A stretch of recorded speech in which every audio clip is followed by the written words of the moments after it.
ప్రార్థన చేస్తున్నాం. పరిశుద్ధుడైన ప్రేమకరమైన తండ్రి, ఈ ఉన్నతమైన ప్రేమ కోసం చెల్లించుకుంటున్నాం నాయన. గతించిన కాలం అంతా మీ సజీవులతో వచ్చి ఇదిగో ఈ దినాన సజీవులుగా నీ సన్నిధానంలో మీరు స్థుతిస్తూ ఉన్నామంటే అది ఇప్పుడు ప్రయాణంగా ఉంచున్నాం ఆయన. నాకును మాకును కావాల్సిన ఆత్మీయ సంగతులను నీ పరిశుద్ధాత్మ సహాయంతో తండ్రి మాకు దయచేయండి నాయన. తండ్రి, ఈ మాటలు నావి కావు తండ్రి, మీవినైనా ఈ మాటలను తండ్రి జాగ్రత్తగా ఆలోచిస్తూ చెప్పగలిగే జ్ఞానము, సమయోచితమైన జ్ఞానాన్ని నాకు దయచేయండి. వినుచున్న నీ పిల్లలు నాయన అలా ఉన్నాము లేవు అని ఆలోచిస్తూ ఆ మాటల ప్రకారం తండ్రి వారి జీవితంలో మార్చుకోవాల్సిన మాటలను, సంగతులను మార్చుకుంటూ నాయన వారి ఇంకా నీలో బలపడగలిగే ఆత్మీయ స్థితిని వారికి దయచేయమని, ఎవరైతే ఈ వాక్యము తండ్రి దూర ప్రాంతంలో ఉన్నప్పటికీ వింటూ ఉన్నారో వారికి కూడా మనసును, మంచి మనసును దయచేసి వారి మనసును కూడా మేల్కొల్పండి. నీ సన్నిధానానికి నీలో తండ్రి రక్షణ పొందడానికి వారి మనసులను నిలబెట్టమని ప్రార్థిస్తూ నాశనం చెల్లించుకుంటూ మీరు ఇచ్చిన ఈ అవకాశాన్ని బట్టి స్తుతులు స్తోత్రం చెల్లించుకుంటూ యేసుక్రీస్తు వారి పేరు అనుకుంటున్నాం మా పేపర్లో తండ్రి. ఆమె వచ్చి మీ అందరికీ మేము ఒకసారి తెలియజేసుకుంటున్నాం. మనం వాక్య భాగాన్ని ఆలోచిద్దాం. యోహాను సువార్త 2వ అధ్యాయము 1 నుంచి 10 వచనాలు నేను చదువుతున్నాను. మీరు అందరూ ఈ మాటల్ని చదువుతూ ఆలోచించండి. 3వ దినమున గలిలయలోని కానా అనే ఊరిలో ఒక వివాహం జరిగింది. యేసు తల్లి అక్కడ ఉండేను. యేసును ఆయన శిష్యులను ఆ వివాహం పిలువబడి ద్రాక్షారసం అయిపోయినప్పుడు యేసు తల్లి వారికి ద్రాక్షారసం లేదని ఆయనతో చెప్పగా, యేసు ఆమెతో, అమ్మ, నాతో నీకేమి అని, నా సమయం ఇంకనో రాలేదు. ఆయన తల్లి పరిచారకులను చూసి, ఆయన మీతో చెప్పినది చేయడని. యూదుల శుద్ధీకరణాచారం ప్రకారం 2-3 తూముల పట్టు 6 రాతి బాణలు అక్కడ ఉంచబడి ఉంది. యేసు ఆ బాణలు నీళ్లతో నింపుడని వారితో చెప్పగా, వారు వాటిని అంచుల మట్టుకు నింపిరి. అప్పుడు ఆయన వారితో, మీరిప్పుడు ఉంచి విందు ప్రధాన యొద్దకు తీసుకుని పొండని చెప్పగా, వారు తీసుకుని పోయి ఆ ద్రాక్షారసం ఎక్కడి నుండి వచ్చానో ఆ నీళ్లు ముంచి పోయిన పరిచారకులకే తెలిసినది కానీ విందు ప్రధానికి తెలియకపోయిన కనుక ద్రాక్షారసమైన ఆ నీళ్లు రుచి చూచినప్పుడు ఆ విందు ప్రధాని పెళ్లి కుమారుని పిలిచి, ప్రతివాడు మొదట మంచి ద్రాక్షారసం పోసి జల్లు మత్తుగా ఉన్నప్పుడు జబ్బరసం పోయిను, నీవైతే ఇదివరకు మంచి ద్రాక్షారసం ఉంచుకొని ఉన్నావని అతనితో చెప్పాను. ఇక్కడ సందర్భం చూస్తే యేసుక్రీస్తు వారు, మీకు అర్థమవుతుంది కదా, యేసుక్రీస్తు వారు చేస్తున్న ఆయన ఒక వివాహానికి పిలువబడ్డాడు, ఇన్విటేషన్ ఇచ్చారు. ఎవరెవరు వచ్చారు ఇక్కడ ఈ సందర్భం? ఈ 10 వచనాల్లో మనకు కనబడిన వారు ఎవరు? ఒకసారి చెప్పండి. మనకు అక్కడ 10 వచనాల్లో ఎవరెవరు ఉన్నారు? అక్కడ ఎవరెవరు ఉన్నారు? 10 వచనాల్లో యేసుక్రీస్తు వారు ఉన్నారు, తల్లి ఉంది, చెప్పాలి మీరు, తల్లి ఉంది, పరిచారకులు ఉన్నారు, ఇంకెవరున్నారు? పెళ్లికి పిలవబడిన వారు చాలా మంది ఉన్నారు కదా. ఇంకా విందు ప్రధాని ఉన్నాడు. చదువుతున్నారా? అర్థమవుతుందా? వింటున్నారా? ఎవరెవరు ఉన్నారండి ఇక్కడ? యేసుక్రీస్తు వారు, తల్లి, పరిచారకులు, శిష్యులు ఉన్నారు కొంతమంది. ఆయన శిష్యులు ఉన్నారు. చూడండి, ఆయన శిష్యులను ఆయన్ని పిలవబడ్డారంట. తర్వాత విందు ప్రధాని ఉన్నాడు, పెండ్లి కొడుకు కూడా ఉన్నాడు ఈ సందర్భాల్లో. అయితే అసలు ఈ కానా అనే ఊర్లో వివాహానికి యేసుక్రీస్తు వారు పిలవబడ్డారు. అండ్ మనం కూడా పెళ్ళికి వెళ్తున్నాం. పిలవబడిన తర్వాత పెళ్ళికి వెళ్తాం. పిలవబడకపోతే మనకు ఎలా అనిపిస్తుంది? ఏదైనా పెళ్ళికి వెళ్ళాలనుకోండి, మనకు నామోషిగా ఉంటుంది కదా. ఇక్కడ కూడా యేసుక్రీస్తు వారు పిలిచారు. తల్లి వెళ్ళింది. బహుశా వారి కుటుంబస్తులు అయ్యి వచ్చేమో. తల్లి అందరూ వెళ్ళారు కదా. అయితే ఇక్కడ జరిగిన సందర్భం ఏంటంటే 2వ వచనం 3వ వచనం చూడండి. ద్రాక్షారసం అయిపోయినప్పుడు ఏంటంటే మన యేసుక్రీస్తు వారు ఉంటున్న ఈ ప్రాంతంలో ఇప్పుడు మనకైతే మన ప్రాంతంలో అయితే ద్రాక్షారసం వాడడం కానీ ఏవి ఎక్కువగా వాడతాం? ముఖ్యమైనది ఏంటి? ఆహార పదార్థాలు చెప్పండి. ముఖ్యమైనది ఏంటి మనకు? ఆహార పదార్థాలు. అది అయిపోయింది అనుకోండి, చాలా బాధపడతారు. ఏంటది చెప్పండి. మన భోజనాలు వివాహానికి వెళ్ళాం, లేకపోతే ఫంక్షన్ జరుగుతుంది, అక్కడ ఒకటి లోటు అయింది. ఆ లోటు చాలా ఇబ్బంది కలిగిస్తుంది. ఏంటది చెప్పండి. మీరు పెళ్ళికి వెళ్తే కానీ అదే ఇంట్లో ఏదన్నా అయిపోతే ఊహించండి. మన తింటున్న భోజన పదార్థాలు మన ప్రాంతంలో అయితే చికెను, మటను అవునా మన ప్రాముఖ్యంగా ఇచ్చేది కదా. చికెన్ కానీ మటన్ కానీ ప్రాముఖ్యంగా మనం ఇస్తాం. అయితే ఈ కానాని ఊళ్ళో అంటే యేసుక్రీస్తు వారు ఉంటున్న ఆ ప్రాంతంలో, ఆ రోజుల్లో వాళ్ళున్న ప్రాంతంలో ఏది ప్రాముఖ్యం తెలుసా? ద్రాక్షారసం.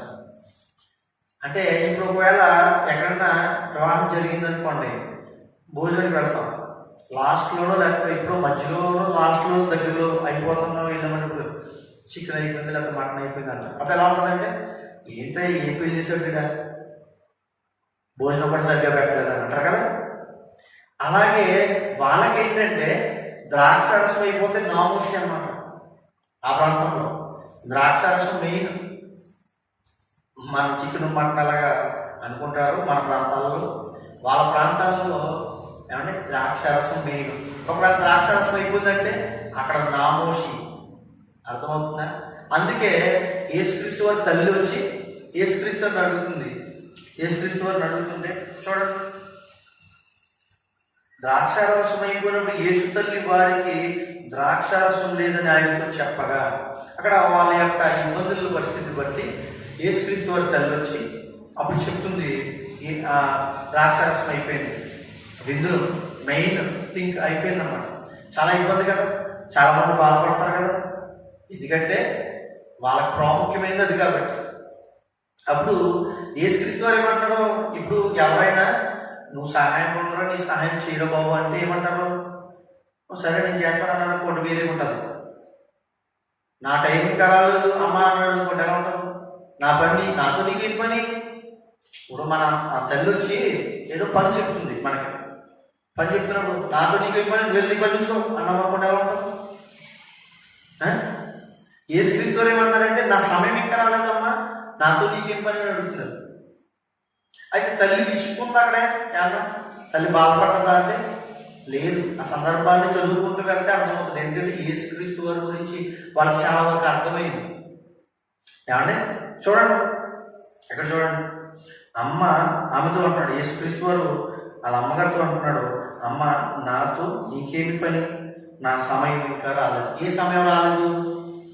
ఏ సమయం రాలేదంటే చూద్దాం, మనం ముందుకు వెళ్దాం. ఆయన తల్లి పరిచారకులను చూసి ఆయన మీతో చెప్పుడని ఆయన మీతో చెప్పుడని చేయడని. ఇప్పుడు కాబట్టి ఎవరైనా నా పని నాతో నీకేం పని, వెళ్ళి పని చూసుకోవాలన్నారు అనుకోండి, ఆ తర్వాత ఎవరికైనా వెళ్ళి ఆడ పని ఆడ చెప్పిడేనరా అని అంటారా? ఎవరు అంటారా?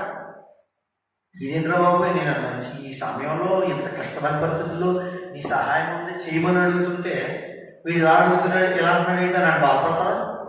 అలాంటి సందర్భాన్ని యేసు తల్లి అయితే మాత్రం అలా తీసుకోలేదు.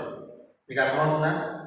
చాలా శాంతంగా ఆలోచించింది కాబట్టి అక్కడ పరిచయాలతో చెప్తుంది. ఎవరైతే ఇప్పుడు ఎవరైతే క్యాటరింగ్ చేస్తారు కదా మన ప్రాంతాల్లో, వాళ్ళకి చెప్తుంది అనమాట. ఏమని?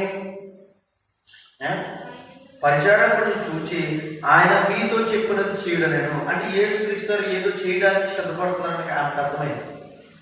అవకాశం కోసం ఆయన చూస్తున్నారు, లేకపోతే అవకాశం మీరు ఇవ్వాలి, ఎందుకంటే అక్కడ ఏదో జరగబోతుంది.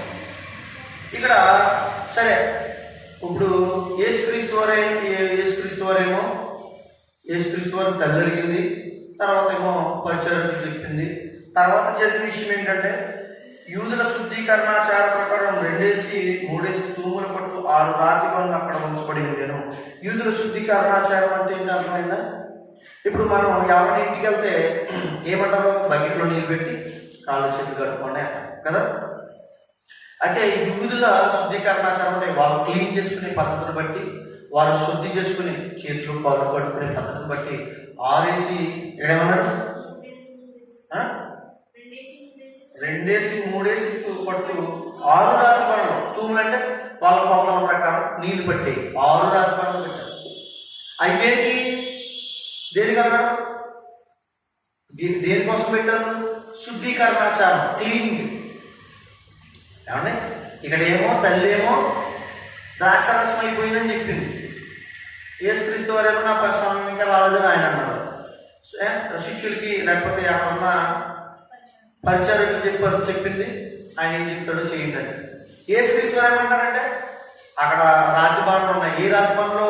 ఆవులు చేతులు కలుపుకునే రాతిబాణలు. వాటిని నీళ్ళు నింపంటున్నాడు యేసుక్రీస్తు వారు. అసలు ఏమంటారు ఎవరన్నా అయితే ఇదేంటి ఈ టైంలో అయ్యేమో క్లీన్ చేసుకుని వాటర్ కదా, దాంట్లో నీళ్ళు నింపమంటున్నాడు ఏంటి అని అడుగుతారా లేదా? మనమైతే అంటావా లేదా?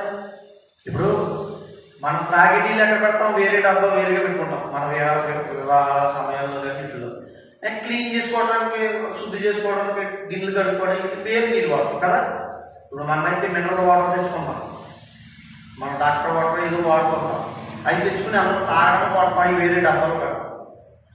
ఇక్కడ క్లీన్ చేసుకోవడానికి వేరే డబ్బాలు పెడతారు కదా మనకు కూడా. అలాగే క్లీన్ చేసుకునే డబ్బాల్లో నీళ్ళు ఏమంటున్నాడు యేసుక్రీస్తు. వాళ్ళు ఏమైనా అడిగారంటే ఏం మాట్లాడచ్చు. యేసు ఆ బాణలు నీళ్ళతో నింపుడని వారితో చెప్పగా వారు వాటిని అంచుల మట్టికి నింపారు. ఏం మాట్లాడలేదు. లేకపోతే క్వశ్చన్ వేయచ్చు కదా, ఏంటి నువ్వేం చెప్తున్నావు, ఇట్లో నీళ్ళు నింపమంటున్నావు ఏంటి, ద్రాక్షారసం అయిపోయింది కదా. అసలు ద్రాక్షారసం అయిపోయిన పరిస్థితి ఏంటి, ఈ నీళ్లు దీంట్లో నింపమంటాం ఏంటి? డౌట్స్ వస్తాయి కదా మామూలుగా. అప్పటికి అద్భుతం ఏది జరగలేదు, అక్కడ విషయం ఏమీ జరగలేదు. మనం ఏదో చెప్పాడు, మనం ఇంట్లో ఉన్నామండి, ఇంట్లో ఉన్నాం, నీళ్ళు పట్టరా అని మన నాన్నగారు చెప్పారనుకో, నీళ్ళు పట్టుకొచ్చి నీళ్ళు నింపమని చెప్పారు. ఇంట్లో టబ్లో నీళ్ళు ఏమన్నారు, తాగే నీళ్ళు. మనమేమో బకెట్లో నీళ్ళు పడతాం. ఏమంటారు అప్పుడు మన వాళ్ళు? ఏమంటారు? ట్యాబ్ పెట్టుకుని బకెట్లో నీళ్ళు పడకుండా ఏమంటారు? లేకపోతే బకెట్తో చెప్పుల్లోనో గట్లలోనో నీళ్ళు పడితే ఏమంటారు? వేరే ఎరా బుద్ధుందా నీకు అని అడుగుతారా? ఇక్కడ ఇది జరిగింది అలా లేదు. అర్థమవుతుందా? ఎందుకంటే మనం ఆలోచిస్తామని. యేసుక్రీస్తు వారి గురించి ఎంత తక్కువగా ఈ లోకం ఆలోచిస్తుందో వాళ్ళ మనసును తెలివి చేయడానికి అన్ని మాటలు అంతే తప్ప ఇదేంటి ఇలా చిరాకమైన పనులు చేశాడు అనడానికి కాదు. అర్థమవుతుంది? దేన్నైనా ఆయన చేతికి వచ్చిందనుకో శుద్ధి చేయగలరు. అర్థమవుతుందా? ఇప్పుడు ఈ లోకంలో పాపంతో బ్రతుకుతున్న వ్యక్తులు ఉన్నారు. యేసుక్రీస్తు దగ్గరికి రండి, మేము మీ పాపాలు ఒప్పుకోండి అని చెప్తున్నాడు యేసుక్రీస్తు వారు ఆయన సేవకుల ద్వారా, సువార్థికుల ద్వారా. ఎందుకని? ఏ పాపాన్నైనా శుద్ధి చేయగలడైనా. అంతేనా? పాపములు ఏ పాపం, ఎంత పెద్ద పాపాన్నైనా. అందుకే ఏమంటే ఒక తల్లిని, ఒక స్త్రీ యూదులు పట్టుకుంటే, స్త్రీని అంటే వ్యభిచార స్త్రీని పట్టుకుంటే ఆమెను అందరూ రాళ్ళతో కొట్టడానికి చూస్తున్నారు. అప్పుడు యేసుక్రీస్తు ఏమన్నారు? యేసుక్రీస్తు ఏమన్నారు?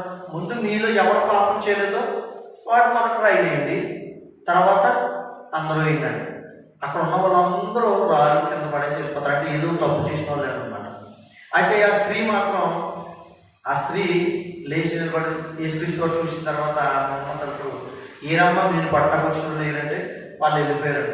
నేను కూడా నిన్ను కొట్టను, నీ పాపాలు క్షమింపబడి ఉన్నవి, వెళ్ళిపో అంటాడు. అర్థమవుతుందా? అంటే యేసుక్రీస్తు వారిలో ఉన్న శక్తి ఏంటంటే ఎవరి పాపాన్నైనా క్షమించగలిగే, తీసివేయగలిగే శక్తి ఆయనలో ఉంది. అర్థమవుతుందా? ఏమంటే పాపాలనే తీర్చగలిగిన వాడు దేవుడు ఏమంటే చిన్న చిన్న రోగాన్ని తీసేయలేడా? ఏమంటే పాపం గొప్పదా, రోగం గొప్పదా? మనిషి రోగాన్ని తీయగలడా, పాపం తీయగలడా? మామూలు వ్యక్తులుగా కాదండి. ఇప్పుడు మనకి కరోనా వచ్చి చాలా మంది ఇబ్బంది పడుతున్నారు. ఏమన్నా ఏదో డాక్టరో లేకపోతే ఎవరొకరో సైంటిస్టో లేకపోతే పెద్ద పెద్ద డాక్టర్లో వాళ్ళ దగ్గరికి వెళ్తుంటే ఏదో దానికి సంబంధించిన మందులు ఇవ్వడము, వాటి ద్వారా కొంచెం వాళ్ళు ఉన్న శక్తిని బట్టి వాళ్ళు కోరుకుని తిరిగి రావడం జరుగుతుంది కదా. సరే, ఈ డాక్టర్ దగ్గరికి వెళ్ళి నా పాపాలు తీసేయని ఎవరన్నా అడిగారా ఇప్పుడు వరకు? అడగగలరా ఒక డాక్టర్ని? అవుతుందా? అది అంటే మనుషులు చేయలేనిది దేవుడు మాత్రమే చేయగలడు. అది అక్కడ మీద చూపిస్తాం. ఓకే, చూద్దాం మనం ఇక్కడ. అప్పుడు ఆయన వారితో, మీరు ఇప్పుడు ముంచి విందు ప్రధాని ఎదుగు తీసుకోండి అని చెప్పారు. యేసుక్రీస్తు చెప్తున్నారు, ఆ బాణం నీళ్ళు నింపారు కదా, ఏవైతే యూదుల శుద్ధీకరణాచారం 6 బాణలు పెట్టారో అవి ఫుల్గా మంచులో మట్టి నింపారు కదా, ఆ నీళ్ళు తీసుకువెళ్ళి మీరు ప్రధాని ఎదుగు పట్టుకెళ్ళాలని చెప్తున్నారు. ఎవరితో? ఆ పరిచారకులతో, యేసుక్రీస్తు. అప్పుడు వాళ్ళు తీసుకుపోయారు. వారు తీసుకుని పోయి ఆ ద్రాక్షరసం ఎక్కడి నుండి వచ్చానో ఆ నీళ్లు ముంచుకుపోయిన వారికి ముంచి తీసుకుపోయిన పరిచారకులకి తెలిసినది, కానీ విందు ప్రధానికి తెలియకపోయాడు. విందు ప్రధానికి తెలియలేదంట ఈ వాటర్ ఎక్కడి నుంచి ఇచ్చారు ఈ ద్రాక్షరసం. అంటే వీళ్ళు వాటర్ని పట్టుకెళ్ళారు, అది ద్రాక్షరసంగా మార్చబడింది. ఏమన్నా చూద్దాం. అయితే ఇక్కడ చూద్దాం, ఎక్కడి నుండి వచ్చానో తీసుకుపోయిన పరిచారకులకే తెలిసినది, కానీ విందు ప్రధానికి తెలియకపోయాడు. కనుక ద్రాక్షారసమైన ఆ నీళ్లు రుచి చూచినప్పుడు ఎవరు రుచి చూశాడు? విందు ప్రధాని చూశాడు. ఆ విందు ప్రధాని పెండ్లి కుమారుని పిలిచి, ఏమంటే విందు ప్రధాని ఫస్ట్ ఇప్పుడు క్యాటరింగ్కి మెయిన్ ఒక ఆయన ఉంటాడు కదా, క్యాటరింగ్కి మెయిన్ ఒక ఆయన ఉంటాడు కదా, విందు ప్రధాని అంటే ఆయన ఒక విధంగా ఆలోచిస్తే అతని దగ్గరికి పట్టుకెళ్ళి ఇచ్చారంట. ఎవరో పరిచారకుడు. యేసుక్రీస్తు వారు ఎలా అయితే వీటిని నీళ్ళు నింపండి అన్నాడో, పట్టుకెళ్ళి వాళ్ళకి ఇవ్వండి అన్నాడో, అలా పట్టుకెళ్ళినప్పుడు రుచి చూశాడు ఎవరు? విందు ప్రధాని. విందు ప్రధాని రుచి చూసినప్పుడు ఏమనిపించింది తెలుసా? దీనికి పెళ్లి కుమారుని పిలిచాడంట. పెళ్లి కుమారుని పిలిచి, ఎవరైనా మొదట మంచి ద్రాక్షారసం పోసి తర్వాత చెడగేస్తారు, ఎందుకంటే అప్పటికే కొంచెం మొత్తులై ఉంటారు కాబట్టి తెలియదు వీళ్ళకే. అర్థమవుతుందా? ద్రాక్షారసం అంటే మద్యం కాదండి. ద్రాక్షారసం వేరు, మద్యం వేరు. ఓకే, ద్రాక్షారసం మద్యంలో పోలిక కాదు, ఇది వేరు. అయితే ద్రాక్షారసం ఏమో మొదట మంచి ద్రాక్షారసం పోస్తారు, మీరేంటి ముందేమో జబ్బు తీశారు, ఇప్పుడేమో మంచి తీసుకున్నారు అని అడుగుతున్నాడు. అర్థమవుతుందా? అంటే ఇక్కడ చేసిన అద్భుతం ఎలాంటిదంటే, యేసుక్రీస్తు వారి అద్భుతాన్ని మనం చూస్తే చాలా గొప్ప. కానీ అద్భుతం చేయడానికి అవకాశం ఏంటి అని ఆలోచిస్తే అక్కడ జరుగుతున్న సందర్భం వివాహం మొదటిది. ఈ రెండోది ఏంటో తెలుసా? యేసుక్రీస్తు వారికి అవకాశం ఇచ్చారు. అర్థమవుతుందా? మీకు అర్థమవుతుందా? యేసుక్రీస్తు వారికి అవకాశం ఇచ్చారు కాబట్టే అక్కడ సూచక క్రియ జరిగింది. అర్థమవుతుందా? ఏమన్నా యేసుక్రీస్తు వారు అవకాశం లేకపోతే, ఆయన పిలవబడకపోతే అక్కడ జరిగేదా అద్భుతం? ఏమన్నా ఇప్పుడు మనం కూడా ఆలోచిద్దాం.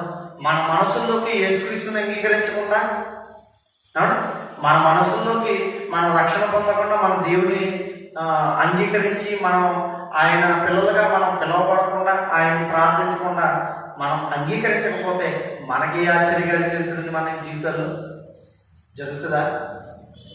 ఏమంటే ఇంట్లో కరెంట్ ఆగిపోయింది, ఇంట్లో కరెంట్ ఉంది, ఫ్యాన్ పోయింది, ఎలక్ట్రీషియన్ పిలిచి బాగు చేయమని చెప్పకపోతే ఫ్యాన్ తిరుగుతుందా అమ్మా? పిలవాలి కదా, అతను పిలాలి, అతనికి అవకాశం ఇవ్వాలి. ఏమన్నా యేసుక్రీస్తు వారు మీ హృదయాల్లో పిలవకుండా, నాకు అద్భుతాలు జరగాలి, నా జీవితానికి మేలు జరగాలి, నాకేదో గొప్ప కార్యం జరగాలని మీరు ఆశిస్తే ఎలా అవుతుందండి? ఇప్పుడు యేసుక్రీస్తు వారు వచ్చారు కాబట్టి ఆ కానా విందులో అద్భుతం జరిగింది. మీ హృదయాల్లో యేసుక్రీస్తు వారు వస్తే మీకు కూడా అద్భుతాలు జరుగుతాయి. ఏ అద్భుతాలు? ఆత్మ సంబంధమైన అద్భుతాలు జరుగుతాయి. శారీరక సంబంధమైన అద్భుతాలు ఒక వ్యక్తి అయితే వాటిని చేయడానికి ఎప్పుడు దేవుడు వెనకాడు. ఎందుకంటే దేవుడు ప్రతి వారికి తమ పరిస్థితుల కొలది, వారికి కావలసిన పరిస్థితుల కొలది అందరికీ అందజేస్తానని దేవుడు బైబిల్ ద్వారా మనకు తెలియజేస్తాడు. వారి అక్కర కొలది నేను వారికి తీరుస్తానంటాడు దేవుడు. అర్థమవుతుందా? ఏమంటే మరి మనం అంగీకరించాలా యేసుక్రీస్తు వారిని, దేవుడిని మన స్వరక్షకుడిని అంగీకరించాలా అంటే అంగీకరించాలి. అపోస్తల కార్యం 16వ అధ్యాయం చూడండి. అపోస్తల కార్యములు 16వ అధ్యాయము 31వ వచనం. అందుకు వారు, ప్రభు అయిన యేసునందు విశ్వాసం ఉంచుము, అప్పుడు నీవును నీ ఇంటి వారు రక్షణ పొందుదురని చెప్పి అతనికి అతని ఇంటి ఉన్న వారికి అందరికీ దేవుని వాక్యం బోధించిరి. ఈ దేవుని వాక్యం బోధించాలంటే ఒక ఇంటికి వెళ్ళారు, అక్కడ వాక్యం బోధించారు, వారందరూ రక్షణ పొందారు. వారందరూ రక్షణ పొందాలంటే మొదటిగా మనం ఏం చేయాలి? యేసుక్రీస్తు వారిని మనం అంగీకరించి మనం పిలవాలి. అంతేనా? చిన్నపిల్లలు కూడా చూడండి, రాబాబు రాబాబు పిలిస్తే కానీ మన దగ్గరికి రారు కదా చిన్నపిల్లలు కూడా. మరి దేవుడిని మనం పిలవాలా? నా దగ్గరికి రా, నాలోకి రా నాన్న, నాలోకి రా నా తండ్రి, దేవా నన్ను మార్చు, నా జీవితాన్ని మార్చు, నా పరిస్థితులను మార్చు, ఇదిగో ఇలాంటి పరిస్థితులు నేను ఉన్నాను. మీరు అడగాల లేదా? ఏమంటే అడగాల? ప్రతి ఒక్కరు కూడా అలా అడగాలి. ఏమంటే సామాన్యంగా ఏదన్నా ఒక వివాహమో ఏదో గొప్ప కార్యమో మన ఊళ్ళో జరుగుతుందో అనుకోండి, మన ప్రెసిడెంట్ గారు కూడా మనం చెప్తే కానీ రారాయన కదా. ఏమంటే ముల్లోకాలను ఏలుతున్న దేవుడు, ఏమంటే సర్వసృష్టిని కలిగించిన దేవుడు మనం ఆహ్వానించాలా లేదా? చెప్పండి, ఆహ్వానించాలా లేదా? అవకాశం ఇవ్వాలా దేవుడికి లేదా? అవకాశం ఇస్తేనే మనం ముందుకు వస్తాడు. అదే అపోస్తల కార్యములు 22వ అధ్యాయము 16వ వచనం చూడండి. ఏం చేయాలంటే, గనుక నీవు తరవు చేయుట ఎందుకు, లేచి ఆయన నామం బట్టి ప్రార్థన చేసి బాప్తిసం పొంది నీ పాపములను కడుగు వేసుకున్నాము. మనం దేవుడికి అవకాశం ఇస్తే ఆయన వచ్చి మనకి ఏం చేస్తాడంటే మన పాపాలను కడిగేస్తాడు. ఎప్పుడైతే మనము ఆయన అడుగుతామో, ప్రార్థన చేస్తామో, బాప్తిసం పొందడానికి మనం ముందుకు వెళ్తాము, అప్పుడు మన జీవితాల్లో అద్భుత కార్యాలు జరుగుతాయి. ఏ అద్భుత కార్యాలు అంటే, ఏమంటే డబ్బు ఇస్తే, ఒకవేళ మీకు కోట్లు డబ్బు ఇచ్చేసాడు అనుకోండి దేవుడు, ఏమవుతుంది? ఆరోగ్యం లేదండి, ఒకవేళ రేపు ఎన్నడూ చచ్చిపోతాం, నాకు కావాలని అన్నాడు, అడిగేసాం, ₹1 ఇచ్చేసాడు, ఏమవుతాం? ₹1 ఇక్కడే ఉంటాయి, మనం మట్టిలో వెళ్ళిపోతాం. అంటే నీ అవసరం ఏదో, నీకు కావాల్సింది ఏదో దేవుడు తెలుసా తెలీదా? తెలుసు, అది ఇస్తాడు. కానీ మనం ఆహ్వానించాలి. నేను ఆహ్వానించానండి, నా జీవితంలో ఏం జరగట్లేదు అని అడిగే వాళ్ళు ఉంటారు కొంతమంది.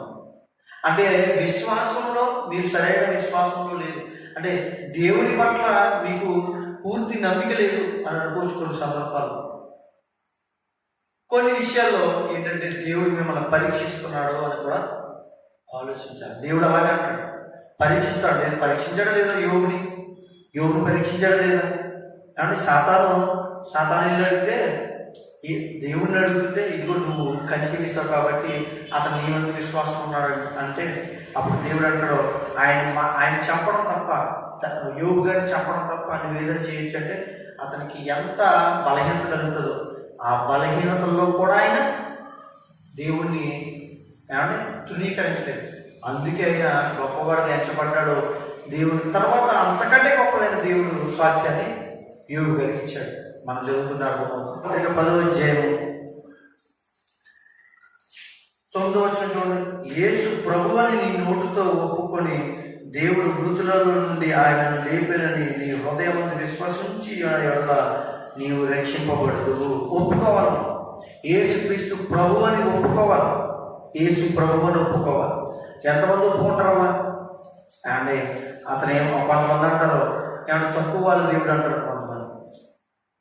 ఏమంటే సర్వసృష్టిని కలిగించిన దేవుణ్ణి ఆయన కొంతమంది ఏమంటారు, వాళ్ళకి తెలియలేదు. అంటే రుచి చూచి, అంటే చింతకాయ పులప చూస్తే నోట్లో పెట్టుకుంటే పులప అని తెలుస్తుంది, కళ్ళు మూసుకున్నా కూడా ఇది చింతకాయ అని చెప్పగలుగుతాం కదా. ఏమంటే అలాగే దేవుణ్ణి మహాత్యం మనకెలా తెలుస్తుందంటే, దేవుడి గొప్పతనం మనకెలా తెలుస్తుందంటే, మొదట మన జీవితంలో రావాలి కదా.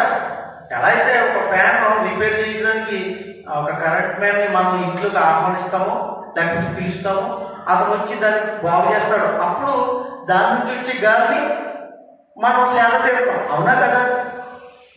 అవునా కదా? అలాంటప్పుడు దేవుడు నీలో రాకుండా నీకు అన్నీ జరిగిపోవాలండి అంటే ఎలా? మొదట నువ్వు రక్షింపబడే మనసు నీలో లేకపోతే, మొదట నీవు నీ మనసును మార్చుకోకపోతే, దేవుడు నువ్వు ఆహ్వానించకపోతే, ఈ దేవుడు నీలో వచ్చి ఎలా చేస్తాడు? నీ జీవితంలో ఎలా కార్యాలు జరిగిస్తాడు? కాబట్టి చాలా మంది సాక్ష్యాలు ఏంటంటే చాలా ఆశ్చర్యం కలుగుతాయి.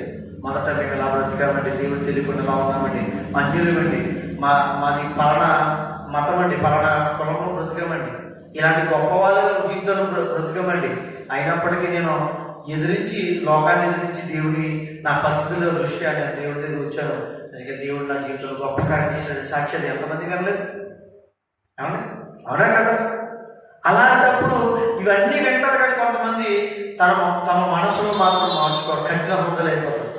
దేవుడు అందుకే అంటాడు, మీ హృదయం మార్చుకోండి, మనసు మారి నూతనమవ్వండి, మనసు మారి నూతనమవ్వండి, రక్షణ పొందండి, బాప్తిజం పొందండి. అప్పుడు దేవుడు మీ దగ్గరకు వస్తాడు, మీలోకి వస్తాడు. అర్థమవుతుందా? ప్రతి ఒక్కరు కూడా దేవుని ఆహ్వానించే వారిగా ఉండాలి. యేసుని మీ హృదయాల్లో ఆహ్వానిస్తే, యేసుక్రీస్తు వారిని మీ హృదయాల్లో మీలోకి ఆయన ఆహ్వానిస్తే, మీ కుటుంబాల్లో జరిగే కార్యక్రమాలు, మీ కుటుంబాల్లో జరిగే అద్భుతాలు మీరు చూస్తారు. మీ ఆత్మ ఏమంటే, మనం అద్భుతాలంటే ఎలా అంటే ఏదో డబ్బు లేకపోతే పెద్ద పెద్ద ఇల్లు కట్టేసుకోవడమో అద్భుతం అనుకుంటే కాదు. అర్థమవుతుందా? మన జీవితంలో ప్రతి ప్రమాదం నుంచి మనం తప్పింపబడుతున్నామంటే అద్భుతాలే. అవి మనకి ఎలా తెలుస్తాయి? మనసుతో, హృదయంతో ఆలోచిస్తే, జ్ఞానం బట్టి మనం ఆలోచిస్తే అవి అర్థమవుతాయి. కాలు జారిపోతాయి, మనకు పని చేస్తున్నాం, నీళ్ళు బట్టి వెళ్తున్నాం, కాలు జారిపోతాయి. నిజంగా టైంలో నిలబడి నడిచాం కాబట్టి అది పడలేదు. పడిపోతే ఏమవుతుంది? కాలు ఇరిగిపోతుంది. దానివల్ల నష్టం ఎంత? సమయం. ఎన్ని రోజులు ఇంట్లో కూర్చోవాలి? ఒకసారి ఆలోచించండి. ఎన్ని రోజులు ఇంట్లో కూర్చోవాలి? చేసి పెట్టే వాళ్ళు ఉండాలి, మన దగ్గర మళ్ళీ వైద్యం తీసుకోవడానికి కొన్ని ధనం ఉందా? ఇవన్నీ తప్పింపబడ్డామంటే, నిజంగా నిలబడి మళ్ళీ వెళ్ళిపోయామంటే అది నిజంగా ఆశీర్వాదం కదా? ఎవరికి జరగలేదా? ఎవరి ఇంట్లో జరగలేదా? ఏమంటే సామాన్యులు అంటే దేవుడు ఎరుగిన వారి దగ్గరే కొన్ని కార్యాలు జరుగుతున్నప్పుడు మనం ఇంకా అంతకంటే జాగ్రత్త వహించి దేవుడి దృష్టి ఉంచాలి. అంటే దేవుడు నిజంగా మనకి ఎన్ని పనుల్లో, మనం చేస్తున్న పనుల్లో, మన కుటుంబాల్లో, మన ఇబ్బందుల్లో నన్ను కాపాడుతాడే. నిజంగా ఆ రోజు నేను పడిపోతున్నాను, లేకపోతే ఆ రోజు నేను ఇలా అయిపోతున్నాను, ఎంత ప్రమాదం తప్పించాడు. ఏమండి, ఇలాంటి దేవుడు నిజంగా గొప్ప దేవుడు అని ఆయన ఆహ్వానించాలి. దేవుడిని మనలోనికి ఆహ్వానించి మనం ఆయన్ని మన హృదయంలోకి ఆహ్వానిస్తే ఆయన మన గృహంలోకి వస్తాడు. మన గృహంలోకి ఆయన వచ్చాడు అనుకోండి, అంటే మన ఇంట్లోకి మన ఇంట్లో మనం బ్రతుకుతున్న మన ఇంట్లోకి ఎమ్మెల్యే గారు మన ఇంట్లోకి వచ్చి కూర్చున్నారు, ఎలా ఉంటుంది మనకి? అనుకోండి, మామూలుగా అనుకోలేదు. సీఎం గారు వచ్చారు, చీఫ్ మినిస్టర్ గారు వచ్చి మన ఇంట్లో కూర్చున్నారు, ఎంత ఆనందం ఉంటుంది మనకి.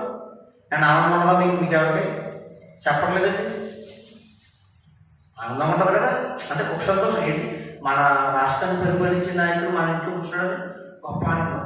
మరి సర్వ సృష్టిని ఏలతో నడిపిస్తున్న దేవుడు మన ఇంట్లోకి వస్తాడంటే మనకు ఆనందం ఉంటుందో ఉండదు?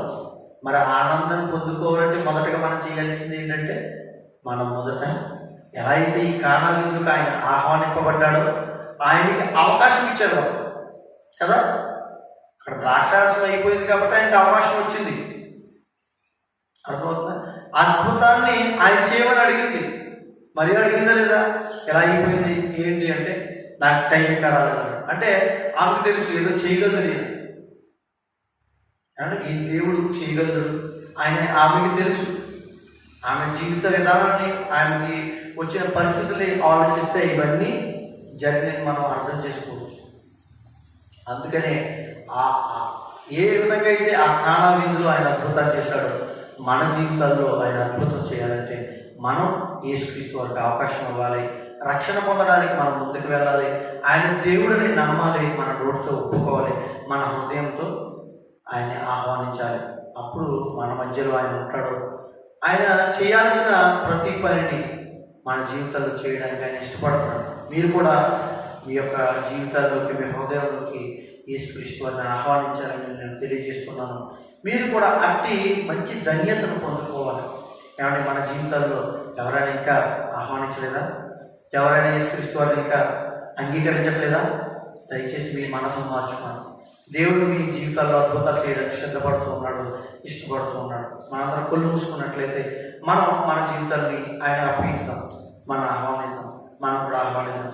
ఒకవేళ ఎవరైనా ఇంకా దేవుని అంగీకరించలేదేమో, ఎవరైనా ఇంకా రక్షణ పొందలేదేమో, అలాంటి వారు రక్షణ పొందడానికి, దేవుని అంగీకరించడానికి మీరు మీ ప్రార్థన ద్వారా ఈరోజు ప్రార్థిస్తూ ఆయన అడుగుదాం. పరిశుద్ధుడైన ప్రేమగల తండ్రి, ఎలా అయితే తండ్రి క్రీస్తు వారు పరలోకం నుంచి మమ్మల్ని అందరి రక్షించడానికి ఈ లోకంలోకి వచ్చారు. ఆయన ద్వారా జరిగిన అనేక జీవితాలలో గొప్ప కార్యాలు మేము చూస్తూ ఉన్నాం. బైబిల్ చదువుతుంటే అనేక విషయాలు మాకు తెలియజేస్తున్నాయి. మేము కూడా ఇంకా ఎవరైనా రక్షింపబడినప్పటికీ ఆయన ఆహ్వానించలేదేమో, ఒకవేళ రక్షింపబడటానికి కూడా అవకాశం ఆయనకు ఇవ్వట్లేదేమో. దయచేసి ఆయన వారి మనసును మార్చండి. నిన్ను అంగీకరించి నీ తండ్రి మిమ్మల్ని వారి హృదయాల్లో చేర్చుకునే భాగ్యాన్ని మనకు దయచేయండి. వారి మనసులను మార్చండి. యేసుక్రీస్తు వారు ఎలా అయితే తండ్రి ఆ ప్రాణవిందులు అక్కడ అద్భుతం చేశారు, మీరు మా హృదయాల్లోకి వచ్చి, మా ఇంట్లోకి వచ్చి తండ్రి మాకు కావలసిన ఆత్మీయ తండ్రి సంగతులను మాకు నేర్పించి, ఆత్మీయమైన జీవితంలో మమ్మల్ని పెంపొందించి, మీరే తండ్రి మహిమాగత ప్రభావం పొందుకోమని. ఇంకా ఎవరైతే రక్షణ పొందలేదో రక్షణ పొందే భాగ్యం, ఎవరైతే నేను అంగీకరించట్లేదు అంగీకరించి ఈ సన్నిధానం చేసి సృష్టించే భాగ్యం వరకు దయచేయమని ప్రాధాయపడుతూ తండ్రి వచ్చిన ప్రతి ఒక్కరి పట్ల ప్రార్థిస్తూ ఈ యొక్క తండ్రి మాటలు వారి వెనుకల్లో భద్రపరిచి ఆ విధంగా జీవితంలో వర్షాలు తీసుకుంటూ ముందుకు సాగే జీవితంలో దయచేయమని మా రక్షకుడు మీ ప్రియకుమారుడు క్రీస్తు వారి పేరు చిన్న ప్రార్థన చేసుకుంటున్నాం మా పేపర్లో తండ్రి. ఆమేన్. Thank you.